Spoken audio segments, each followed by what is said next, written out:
Halo teman-teman semuanya. Jadi perkenalkan, nama aku Putri Deviana Max Eman dengan NIM 50 2022 338 dari Universitas Muhammadiyah Palembang.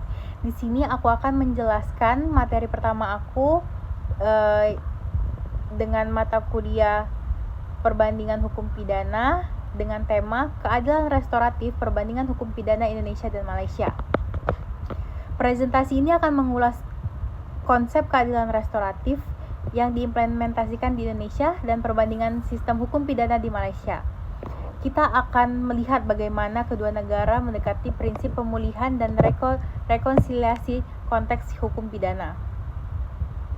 Dalam restoratif justice itu sendiri itu ada 4 konsep prinsip dasar. Yang pertama itu fokus pada pemulihan, kedua itu alternatif hukum sebagai alternatif hukum, ketiga keterlibatan pihak-pihak, keempat itu tujuan utamanya sendiri. Dan implementasinya itu pada restoratif justice itu sendiri ada implementasi dan regulasi restoratif justice di Indonesia sendiri.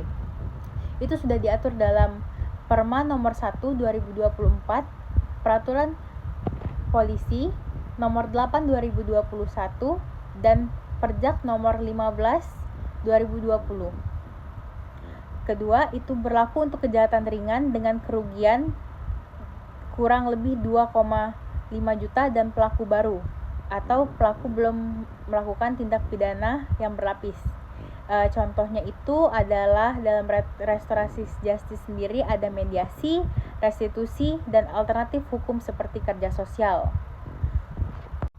Dan perbandingan dengan sistem hukum pidana Malaysia sendiri itu ada Malaysia itu lebih berintegritas karena dia fokus kepada bermusyawarah dan mempunyai kolaborasi yang kuat dalam penindakan restorasi justice-nya sendiri.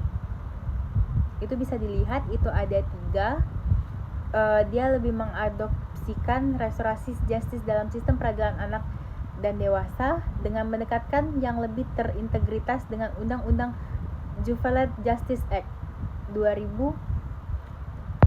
Baik, pada kesimpulannya sendiri dari restoratif justice perbandingan hukum Indonesia dan Malaysia itu sendiri ada kesimpulannya, keadilan restoratif memperkuat keadilan yang berorientasi pada pemulihan. Indonesia perlu harmonisasi regulasi dan pelatihan aparat penegak hukumnya sendiri. Malaysia yang sudah menjadi perbandingan hukumnya sendiri itu dapat menjadi model integritas dan implementasi efektif. Penting menjaga keseimbangan antara hak korban dan pelaku agar tidak terjadi rekonsiliasi paksa.